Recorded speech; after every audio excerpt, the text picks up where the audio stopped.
So welcome everybody and thank you for attending tonight.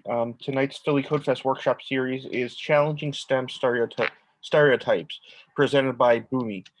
Tonight we'll hear from a number of Boomi employees in different areas. They'll present a number of different STEM stereotypes and talk about how each presenter's work, career path, and background challenges these preconceptions. So I want to welcome everybody today. If you do have any questions, feel free to either raise your hand or write in the chat, and I'll moderate. And with that, I'll turn things over to Eric, and you guys can get started.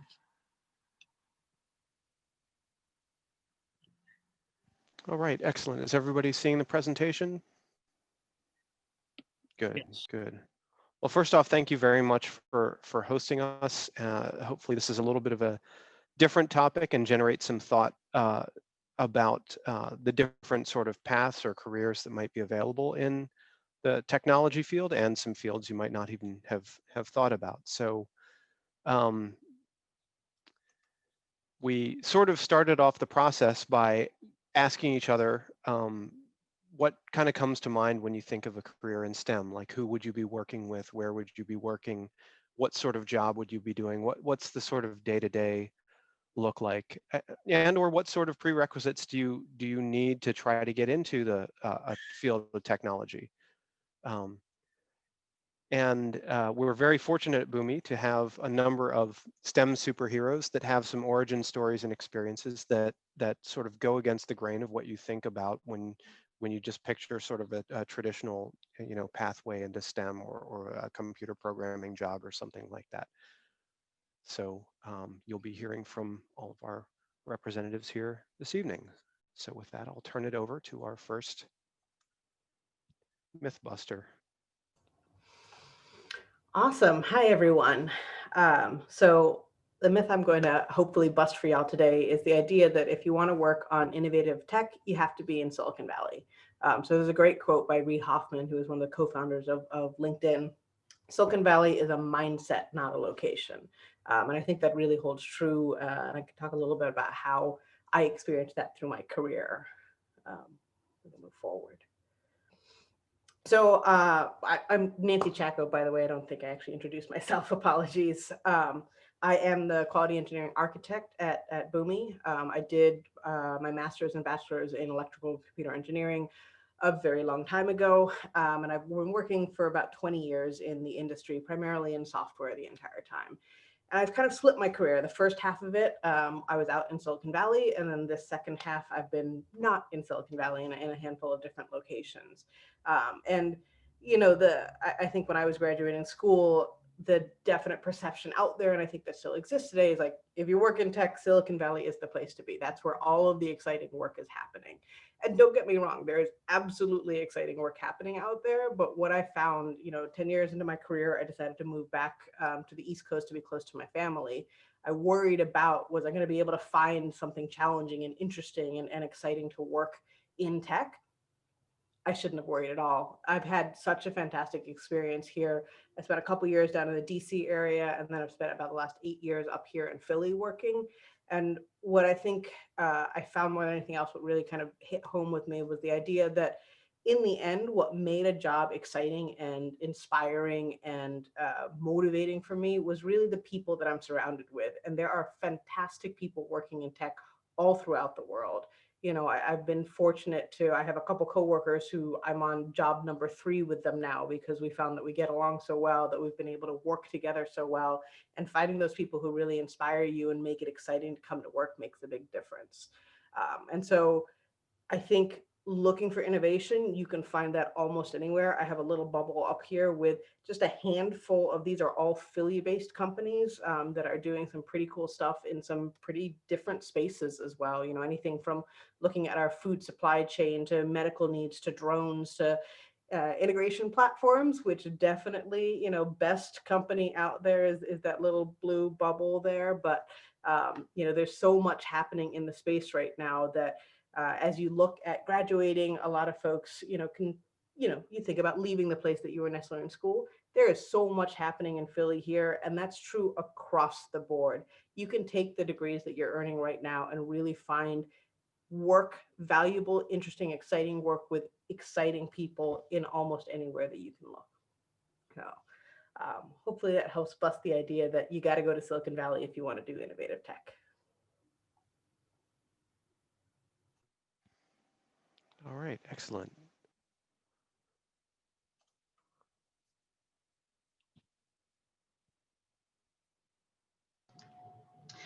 Hey everyone, my name is Josephine and I'm a product manager at Boomi, and the myth that I am going to bust is that technology is not a creative field.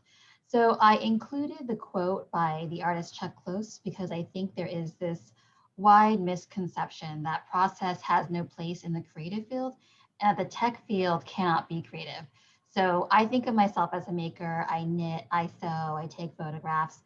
And as a maker who works in tech, I found that my skills from my creative hobbies have actually benefited my work in tech. And conversely, that applying some of the tools from my tech job into my creative pursuits has actually made them more pleasant and no less fulfilling. So if you go to the next slide.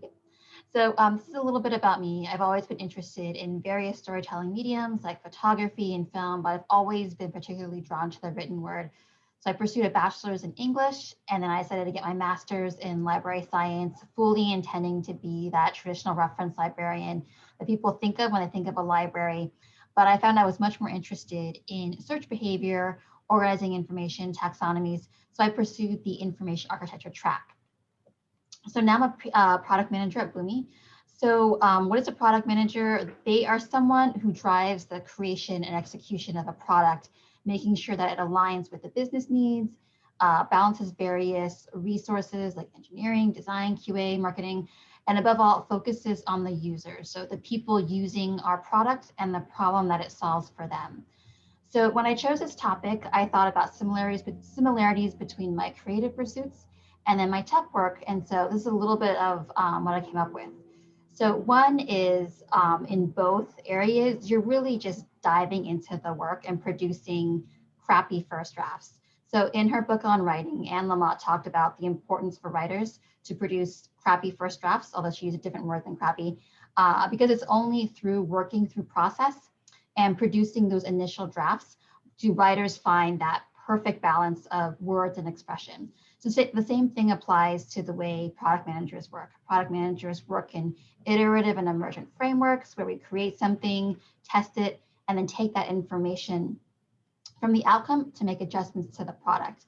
But we can't make those adjustments. We can't know what those insights are until we create those first drafts or iterations. And there's a high chance they might fail miserably and just be awful and cringy.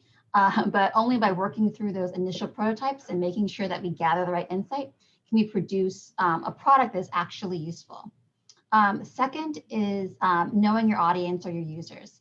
So when I'm making things at home, when I'm planning a garment for someone, I have to consider when they'll be wearing it, what they'll be doing. So what purpose does this garment serve? This will inform what I use, the weight, the cut of the garment. I have to really understand the wearer. And so the same thing applies to product managers. The products that we create are only as good as our understanding of the user and the problem that it addresses. So that means knowing the various users, plural, because there's often more than one type of user, their behaviors, their motivations, their goals, and their pain points. Third is breaking up large tasks into small, achievable things. So product managers are often tasked with creating products that address nebulous, ambiguous problem spaces where the solution isn't clear and sometimes the root problem isn't clear. So people just know that something is wrong and they look to us to fix it. So an effective method to tackle this is to break that area down into small manageable pieces with a clear, achievable outcome. So I take that same kind of mindset and that same approach into my work in my creative fields. So when I'm leveling up my skills as a maker, if I'm tasked or if I'm facing something really intricate, like a complicated sewing pattern, I think about all the different complexities involved in the finished product. I just try to break it down and think of each step as its own product. And this approach has actually helped me become more skilled in knitting and sewing and other things too. And then the last thing is, and this is, I feel like the most important part of thinking of that tech, that creativity has no place in tech, is crafting your story. So storytelling is actually one of the most effective tools for a product manager, because a lot of our work hinges on the support and buy-in of our team, our stakeholders, and leadership, and we can't get that support if they don't believe in our product and our users and our strategy. So the ability to take various pieces of like possibly dry information and transform it into a compelling narrative that has that storytelling, transforms it into that narrative format that most storytelling mediums use.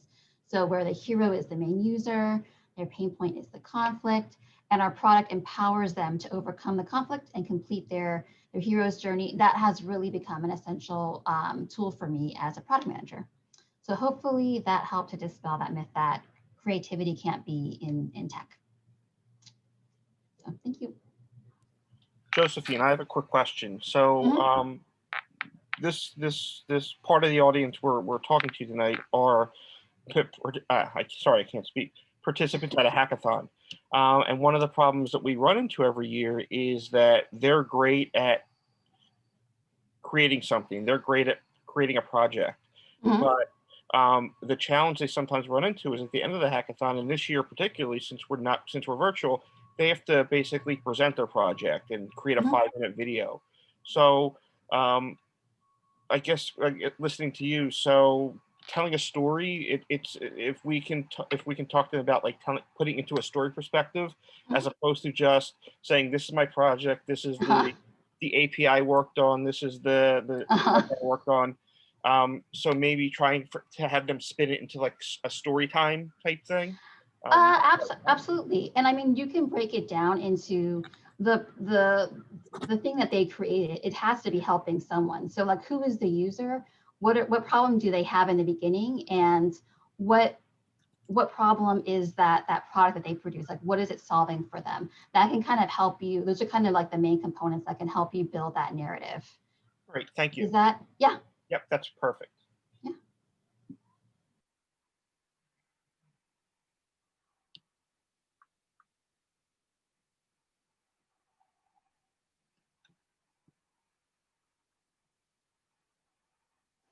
All right, Colleen. So hi, everybody.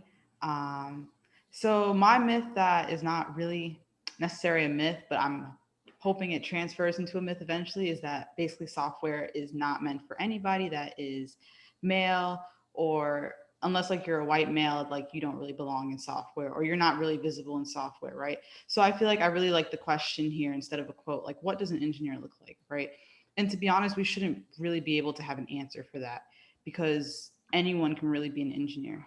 Could you go to the next slide, please? Yep. So just a little information about myself. I did graduate from Drexel 2 years ago. I did both my computer engineering, electrical engineering bachelor's degrees. However, I was in the computer science college, the Rush building, pretty much all the time, because, you know, computer engineering tends to overlap a lot with computer science. So as far as like diversity in tech goes, right, it's slightly busted, right? Because nowadays in tech, I feel like I'm starting to see people that look like myself a lot more. Kind of like growing up and getting into tech, I mostly got into tech and feel like I found my community within technology through gaming, and realizing that, one, with a lot of online gaming, it doesn't matter what you look like, because 9 times out of 10, you're a character, right? And then 2, it felt good to know that like sometimes the people that I were playing with, knowing their demographics and knowing that I could play it just as well or better as them, really helped me to realize that like there is no one way to really accomplish anything you want to, right? So that's, I feel like, my like catch-all when it comes to technology. And I feel like as far as us really gearing towards including people of all types of gender preferences and ethnicities and ethnic backgrounds, I feel like we also need to make sure that we're focusing on people that need accommodations as far as technology goes, besides like the default inputs of keyboards and mouse. So the biggest thing is that not only does tech need to be designed by everybody, but it needs to be designed for everybody as well. So that's the only way that we can really achieve diversity and inclusivity. You know, and as far as diversity goes within companies, we have already seen so many different times that diverse teams tend to always make better products. So it's like, unless you have whatever other reason, it's like on a sales level, now you have a product that naturally performs better and will also make the company more money. So it's really like the better we work together, the better we can really achieve and advance a lot further within technology. Yeah, and that's all I have for that. Thank you. Welcome back to CCI. I don't know if you've been to our new space yet, but when we get back on campus, you're welcome to come visit. I have seen it. It looks amazing. Yes, you're definitely welcome to come and visit, and we'll have you guys come to campus when we are all back. Right. Thank you for tonight. All right, and Monica. Hello, everyone. This is Monica. I picked this up because as a programmer, being a woman, I thought I would say something to motivate women out there, to encourage them to get into programming. So I picked this quote, "You can do anything you want to, but you have to work at it," by Annie Slave. She's a mathematician and also a programmer. So a little bit about my background. I did my bachelor's and master's both in computer science, and working as a software developer at Boomi right now. Software development is definitely a great field for women to pursue. And if you know already, the world's first programmer was a woman. She's Ada Lovelace. And there is no secret that gender stereotypes still exist in many industries, and software development is no exception. According to the recent studies, the research happened from GitHub. It's shown that women are better programmers than men, and their code gets accepted more often. It is proven research, and but definitely the opportunities are growing for women in technology in rapidly. And there are some challenges being a woman in software engineering. The first one is that affects the gender diversity in technology is lack of the right education. A lot of women are interested in programming, but they don't have the specific education needed. But don't worry about it. You just have to have the passion to code. You can find resources anywhere. It's very easy to get into coding. And some confidence gap because of the social stigma. And there is so much you can accomplish and so much to learn, but you can do it.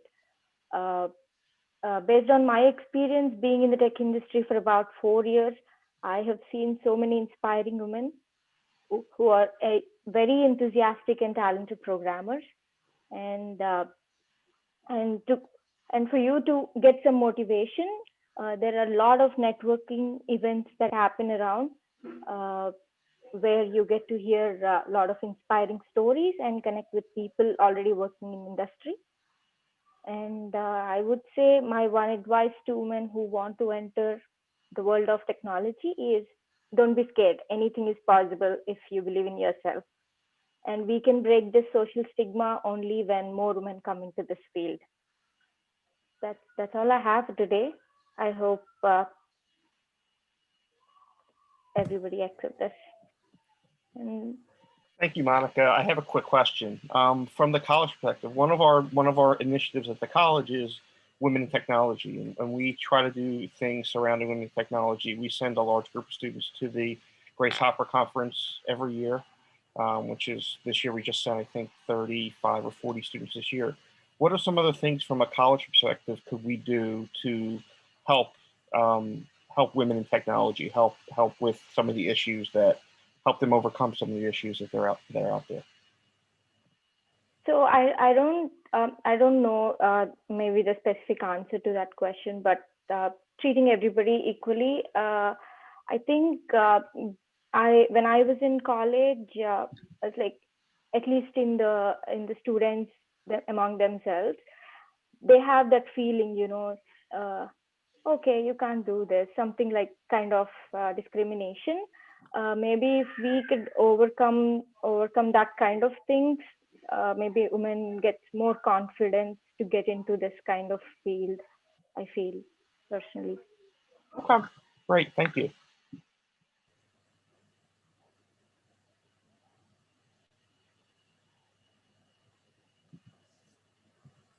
Hey everyone, my name is Rahul and I'm a technical product manager at Boomi. Why I chose this myth, which is you need multiple computer science degrees to find your role in the software industry, is that I have a degree in mechanical engineering and business as my postgrad, and I'm working in a technical role with technical teams in a leading software firm. Which usually, if you see in the market, are people with multiple computer science degrees. The point here is that multiple degrees in computer science help. And if you are lucky and hardworking as Monica, you have a great way to go. But the myth here is that it's not a limiting factor. Could we go back to the previous one? And it's not a limiting factor. And I also know others in my team and elsewhere who do not have CS degrees and are doing cutting edge stuff in software. And why think about software as you're graduating from the school right now is software has already eaten the world in the last decade. And now the term of software industry has just expanded.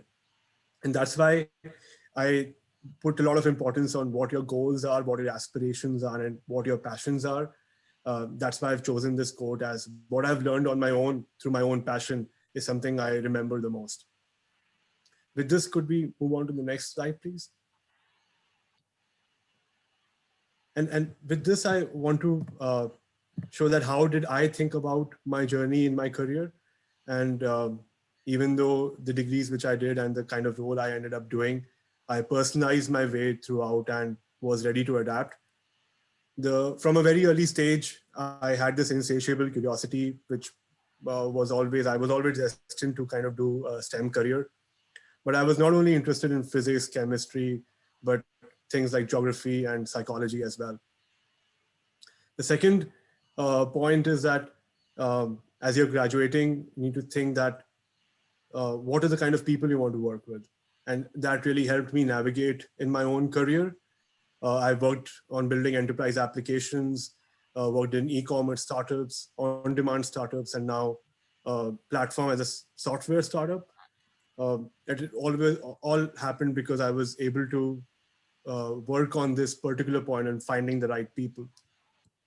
And the next thing is make sure that you're working on early stage and high impact problems, because that's where you will be able to work on the best and the latest technology, as well as problems which will actually impact the society as a large. And the next point is keep this thing in mind as you move forward with your career. Entrepreneurial mindset, being a technical product manager in a software firm is all about how to spark innovation, how to build new stuff. And lastly, keep in mind in the next point around continuous learning. Now with knowledge is available on the internet freely. It's the desire to learn which is less out there. So this is something which has been with me throughout, and it is irrespective of which degree I ended up doing. I'm learning each day from the people I work with and the kind of problems I'm solving. So hope you take away these points as you move on for your next adventures. Thank you.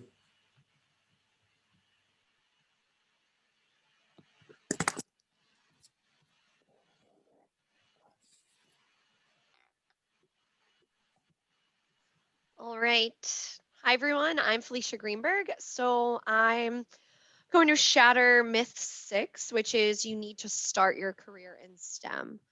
And I chose a Ben Franklin quote: an investment in knowledge pays the best interest. So I think it's it's interesting because if you go to the next slide, Eric, I put up my history here, and I have a bachelor's in journalism, a master's in education, and I'm a former middle school English language arts teacher. So I spent my first career 9 years teaching in the public school system. and really just teaching, not even using technology, using paper, pencils, notebooks, binders, things like that. It was towards the end of my teaching career when I was teaching middle school that Google Classroom came out, and the initiative to have every student in a classroom have a device was something that came onto the scene. And I joined the technology committee at the middle school I worked at and helped to found the curriculum for having iPads in the classroom, MacBook Airs in the classroom, etc. I'm an instructional designer at Boomi right now. I joined Boomi in January, and it's interesting because when we were sourcing people for this topic, I was like, am I in STEM? And it was kind of a question that I was like, I am in STEM, though I am not a programmer, though I'm not, a mathematician. I create e-learning for our software products. So I do use authoring tools and authoring programs, really trying to elevate our learning to not make it just, a PowerPoint webinar that you watch, but something that's interactive. So I started in the classroom, and now it's like I work behind the scenes of one. I'll say something about being an instructional designer and developer, which is not a traditional role you think of when you think of STEM. You have to be a really great communicator because you have to work with so many different subject matter experts to talk about the products that you're creating training for.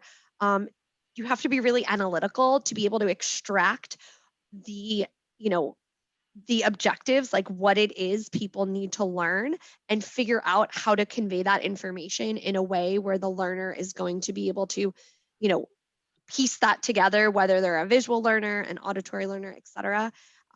I think there's a little extra skill too, considering I don't have a background in understanding coding. And so to design and develop training for software products that are like a foreign language to me also takes a skill. So it's a role that I believe taps into creativity as well. And you earlier when we were talking about storytelling, I think it was Josephine who was talking about storytelling. And I was thinking that's exactly what it is with training as well, right? It's figuring out how you're going to tell this story to the learner, what it is they need to learn so that they're engaged, so that they're not going to zone out, and just kind of not be able to do what they need to do at the end. So again, really untraditional journey of my own. I never thought going to school for journalism would have me working in at a software company, but it has. And so I think the message that I would like to send, it's kind of twofold. One, there are roles out there in the STEM world that aren't, your traditional, computer science roles. And secondly, even if you're on a path that you don't know if that's the path that you actually want to continue down, that path will end up bringing you where you're supposed to go. And I really feel like when I was a teacher, saying, hey, I volunteer, I want all my students to have iPads and I'm going to create curriculum so they could start using tech in the classroom. I never thought that that would get me to be this tech enthusiast that I am. And it really did. It got me on the edge of going, hey, this is new. I want to be a part of this. And kind of, coming down the line, I left teaching. I worked at a healthcare consulting firm where I trained on how to use our software in hospitals. And then earlier this year, I landed here at Boomi. So I think, the doors that open along your journey all kind of end up piecing together down the line, even if you don't start out at a software company, So that is my message.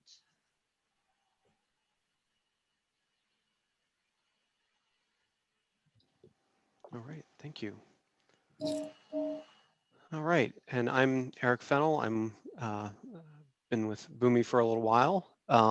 The sort of myth that I want to talk about and sort of origin story is that once you're sort of out of college and ready to enter the workforce, you kind of start off with all the skills. And I put the quote here that there are two hard things in computer science: cache invalidation, naming things, and off by one errors, just because it's wanted to throw a little computer joke in here. And I think the idea of +1 is something that has had a big impact to me throughout my career and throughout the work that I do.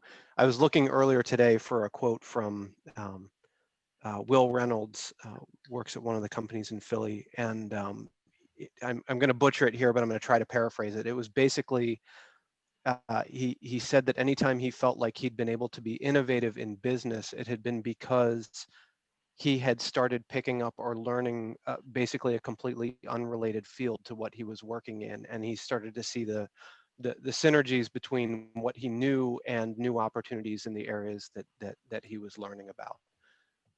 So I'm sorry I don't have the direct quote, and you'll have that representation will have to suffice. I'm going to echo the comments from earlier that careers in technology require constant learning and growth. My own path through technology has been, you know, sort of an additive and an opening of new paths throughout my experience. I started as a kid with the Apple II playing Mythbuster, and I put a thanks mom in here because it was one of the wonderful things that she was a college professor, and her college had a program where the teachers could actually purchase an Apple II by deducting long term from their paychecks, and she did that for me, and that got me started with tinkering with computers when I was little, and that it's basically all downhill from there. I went to college, earned a BA in mathematics and philosophy of literature, two things that are not exactly related to computer science. But when I was looking for job opportunities after college, I discovered a company that was interested in hiring somebody with a mathematics degree to teach, a programming language. And I got into a job where I was learning a programming language on the job, and they had been looking for math majors for, basically problem solving and analytical skills, and it had to do with, inventories and warehouse management. So there was some mathematics and things like that involved in that that area of things. And as I was on that job, I started learning about the subject matter of electronic data interchange. So when I moved to my next job, I was hired both to develop, in the language that I had learned at the first job, and bring, the topic of electronic data interchange to this other company. And from that company, I became the subject matter expert in their electronic data interchange, and we became a customer of Boomi. And the rest, as they say, I guess as they say, is history. I met the founders of Boomi, worked with them, and even though they were programming in a different language that I had learned, the subject matter expertise that I had developed over those years transferred, and I was able to start with a sort of minor role at Boomi and sort of grow into what I'm doing today. So I think what I'd like to highlight is, always be on the lookout for that sort of extra field that you can look into that's interesting, that might take what you have and expand it into a new sort of direction, looking for opportunities for on-the-job learning where you can, I very highly value jobs where I feel like I continue to learn daily, especially from such a wonderful group of coworkers with a lot of different perspectives and backgrounds and approaches to problem solving. I think that's one of the most fulfilling things about working with Boomi for me. And note that your expertise in certain areas can transfer and lead you to have opportunities to grow and learn in some new areas. I borrowed this from Riot Games. I liked how they laid this out. They socialized these sort of skills and capabilities up from their engineers and their R&D department, the things that they valued in their employees, subject matter expertise and craft leadership and programming strength and all the items you can read here. What's most interesting to me about this is it points out that growth in the technology field is not necessarily just a linear upward single sort of path. Certainly, if you want to, you can go from being a good programmer to a great programmer. Learning how to take that great programming and help to guide a department in also learning to follow those best practices is a form of craft leadership, and helping to grow the people that work with you is that kind of craft leadership. Then again, if you feel like, hey, I really like this kind of product owner or product manager sort of thing, the idea that sort of working toward understanding the subject matter and having a product sense and what's going on in the ecosystem for the software you're developing, or learning about what's going on with new trends and technology in general. I think this kind of web does a really good job of illustrating that there's not necessarily just you're in this one path and that's the only way you can go. There are so many directions and opportunities and complementary skills that can lead to a number of different roles in technology. So I wanted to just sort of highlight that. Just keep your eyes open and look for an opportunity that will allow you to grow. Thanks, Eric. So I have a question about that. So I'm trying to see how I want to phrase it. So I know that there's looking for opportunities to grow and being presented with opportunities to grow. So can you talk a little bit about that? I mean, it's one thing to be presented with I guess my question is, how far should someone step out of their comfort zone to look? Like, what are there limitations to what they should shoot for? That's a really good question. I mean, ultimately you get the shot to do what you're looking to do, and you've got to do what feels right for yourself and what you're ultimately going to be able to live with and that kind of thing. I will say that there are times that I've seen people just sort of wait to kind of be told, like, this is what we think your job is or this is what we think the next step is for you, or things like that. And they wait and folks wonder why sometimes things don't sort of progress. But at the same time, I've seen other people who say, okay, I think people may or may not agree with me, but I think this is the next thing that we need to do, or this is what I need to do to kind of grow myself, or there's a role that people are describing, but they haven't really articulated it yet. So, I've seen a mixture of things of people, just some management and some teams are pretty good about setting a set of expectations, and you kind of hit those check boxes and you sort of grow into that. But I think more often than not, where I've seen people really grow is finding sort of maybe finding the cracks between things that are being handled or being taken care of, and understanding how the skills they have can lead them to be valuable in a role or in a set of capabilities that it's not really conceptualized or coalesced into it doesn't have a name yet. So there's certainly opportunity for people to sort of invent their own ideas or roles depending on the context you're in. All right. Eric, can I add on to that for a second? Sure, absolutely. Every major jump that I've made in my career has consisted of me looking at some usually looks small problem and going, oh, I can fix that. Or looking at something and going, that looks really interesting. Much less about what does management want me to be? What do I want to be when I grow up? For all of you out there, I can vouch from the 40s, you may not know by then. That's okay. The 40s have frankly been my best decade yet, but it doesn't mean that you're going to have a life plan. In fact, most of us are even now looking at our 5-year goal and going, 5-year goal? I can't get for the next 5 months. But follow the things that are interesting.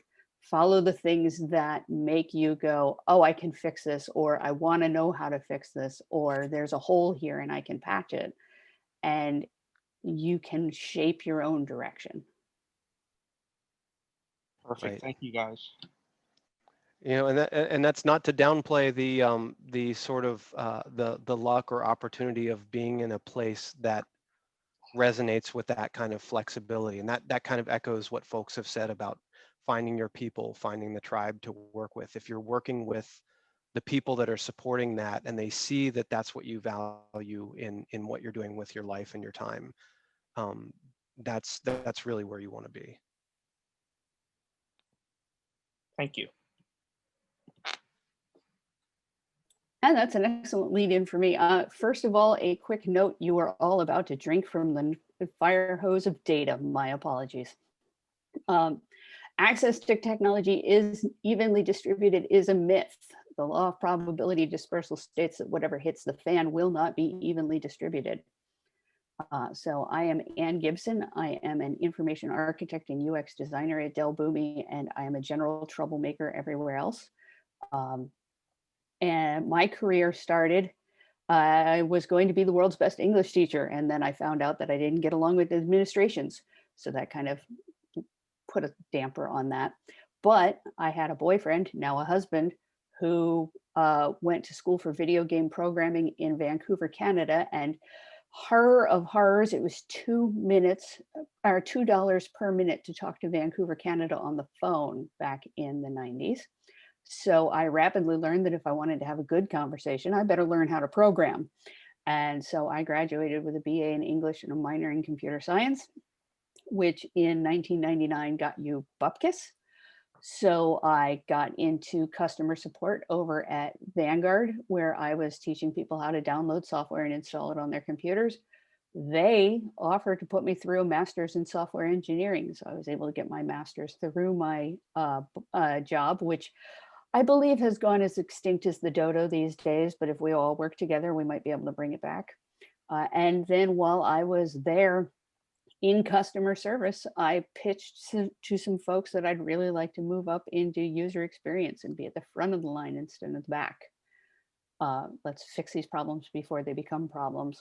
And that's how I got trained on the fly for user experience and information architecture. And I've been an IA ever since. So today I'm going to talk to you about some major changes that have to do with how we perceive technology, which isn't necessarily how technology exists. So if you go to the next slide, we talk about broadband. Broadband is not broad.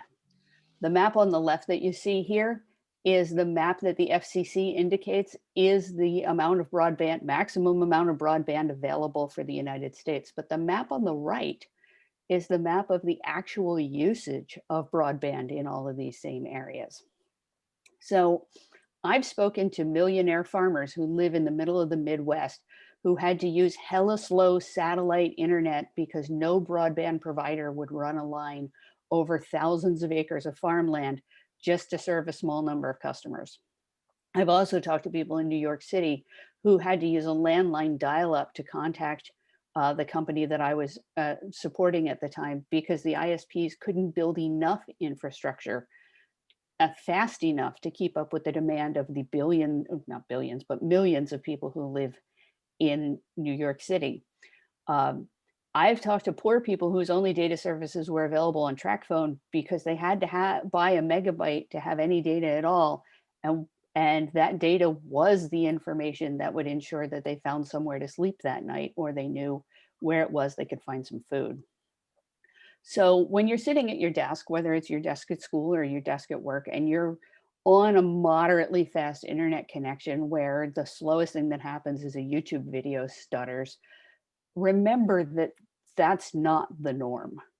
That's what we all want the norm to be. But if you're looking at your speeds of your product from where you sit and where you're building, that's not what your users are going to actually experience. Next. Now, similarly to that, screen resolution is not a problem we've resolved, even with resolution in the word.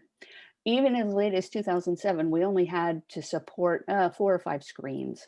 And that meant that we had a really good idea what our visual designs and our layouts and our technology could look like. And then the Apple iPhone was introduced and the world went all in on cell phone interneting. And at the same time, all of our big screens started coming out and got bigger and bigger. Eric, if you click there, you'll see that the top resolution by far of computers these days is other resolutions. It doesn't match anything. There are so many random resolutions out there that making responsive designs or planning for the screen to not look like whatever it is that your company has put in front of you as a monitor is a really, really good idea. Next one. So this is where we get into something that I'm very passionate about. Disabilities are not an edge case, no matter what your business tries to tell you, no matter what your friends try to tell you, no matter what the software support people that you talk to try to tell you. If people with disabilities were a formally recognized minority group at 26% of the population, they would be the largest minority group in the United States. And that's only counting the people who actually identify as being disabled. 75% of Americans wear glasses or contacts, but the majority of them do not equate their vision disability with being disabled. So depending upon how you count, anywhere from 75% down of Americans have a disability, possibly even higher. So if you go to the next slide, Eric, you're going to have a lot of clicking on this one. So listen for the word click. Let's talk specifically about what you can do about that. And we're going to talk really specifically about keyboard access. When you think desktop computer, you're probably picturing a setup like the one that's on the screen right now. That's got a keyboard, a mouse, and a monitor. But absolutely none of that is guaranteed. There are a dozen different experiences that your users might have that would result in a totally different setup. So your user might be using, click, this expanded keyboard because they have tremors, or click, this mouth stick keyboard because they're paralyzed from the neck down. Click. Or this braille display and no monitor at all because they're deafblind. Click. Or this switch because they have limited use of their hands. Click. Or this head switch because they have limited use of everything. Click. Or this screen magnifier because they have glaucoma, AMD, or severely limited vision. Click. Or this large key keyboard because they have low vision that's not as bad as the monitor needs, or they have cognitive disabilities, or they have motor disabilities. Or click, this keyboard aid because they have cerebral palsy or ALS or another motor disability. Click. Or this one-handed keyboard because they can only use one hand. Click. Or this sip and puff device because they can only use pretty much sipping and puffing. But here's the important part. If your user can use any of these devices and your application works with a keyboard and a keyboard alone, every one of these works. All of these different devices are designed to mimic a keyboard. So if you make it so that your website is keyboard accessible, you can pick up a small change in accessibility that yields huge results for as much as 25% of the people that are using your site. So these are the kinds of things. We talk about accessibility being hard. We talk about accessibility being something we have to think about. And all of that is true. But small changes yield huge results for large parts of the population that you might not be thinking about because they're not you. Click.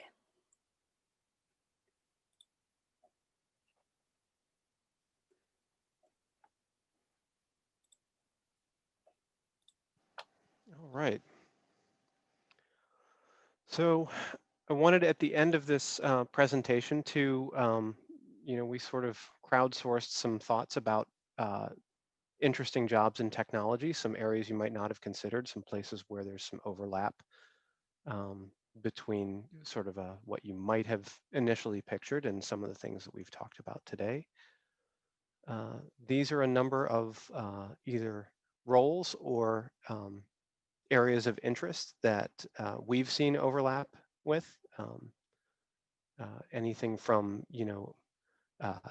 chief data ethics officer to, a sales architect that's actually working with somebody as you're trying to sell the product on how the product can solve their problems.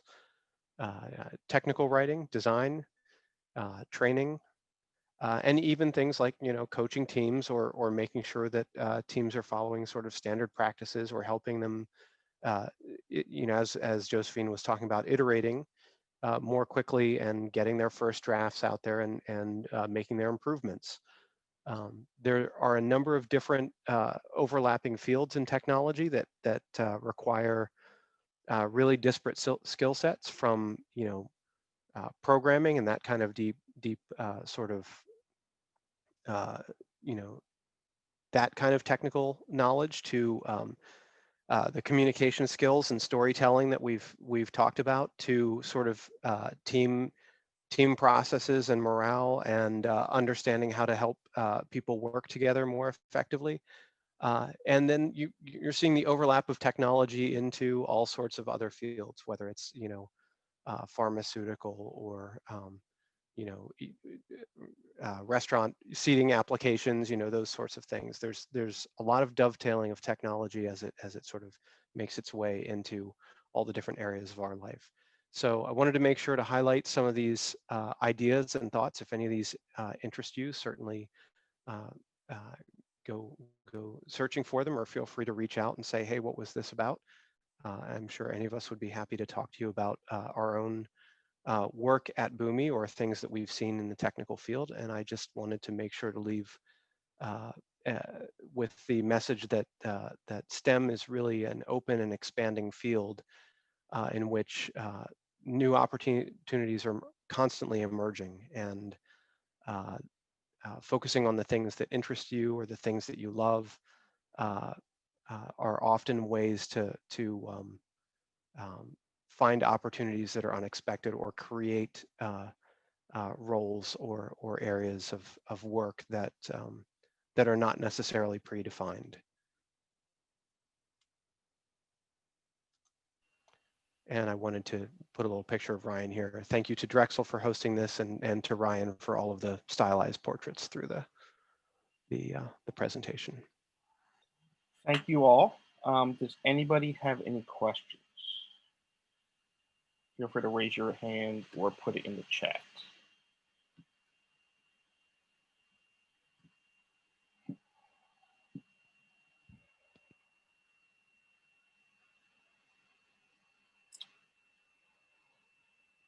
So if not, I want to thank the Boomi team again for all your support for Philly Codefest and for your support and for your time tonight.